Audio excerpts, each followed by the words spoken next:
Good morning बंधुरा केमन आछो सबाई आशा करी सबाई भालो आछो आमिও ভালো আছি। তো বন্ধুরা আজকে ইলিশ মাছ আমার বর বাজার থেকে নিয়ে এসেছে। অনেক দিন থেকে বলছিলাম যে নিয়ে আসো, তো আজকে নিয়ে এসেছে।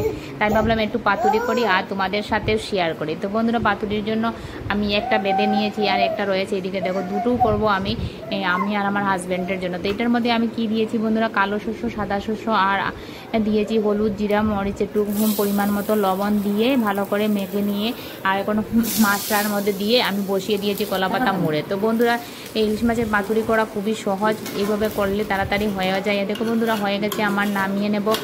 অপিট ভালো করে দুপিট করে নিয়েছি, কম স্টিম দিয়ে করেছি, এই জন্য বন্ধুরা হয়ে গেছে আমার তাড়াতাড়ি। আমার হাজব্যান্ড আজকে অফিসে যাবে, দেরি হয়ে যাচ্ছে, তার জন্য গরম গরম ওকে দিয়ে দিলাম। ও খুলতে পারছিল না, হাতে গরম লাগছিল।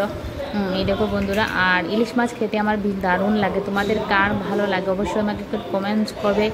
আর দেখো বন্ধুরা ওকে দিয়েছি খেতে, তো ওকে আমি জিজ্ঞেস করবো কীভাবে, বলো ও কীরকম হয়েছে গো। এটা আমার অভ্যেস যে ওকে বারবার জিজ্ঞেস করা কীরকম হয়েছে। তো ও খুলে নিয়েছে, খেয়ে বলবে কীরকম হয়েছে। ও বলছে ভালো হয়েছে, তবুও আমি জিজ্ঞেস করবো আবার কী গো কীরকম হয়েছে। তো বন্ধুরা আজকের ওয়েদারটা বেশ ভালো, আমাদের এদিকে রৌদ্র উঠেছে, অনেকদিন পর রৌদ্র উঠেছে। এতদিন তো বৃষ্টি ছিল। তোমাদের এদিকে কীরকম ওয়েদার আমাকে অবশ্যই কমেন্ট করে জানাবে। ভালো থাকো, সুস্থ থাকো বন্ধুরা, টাটা।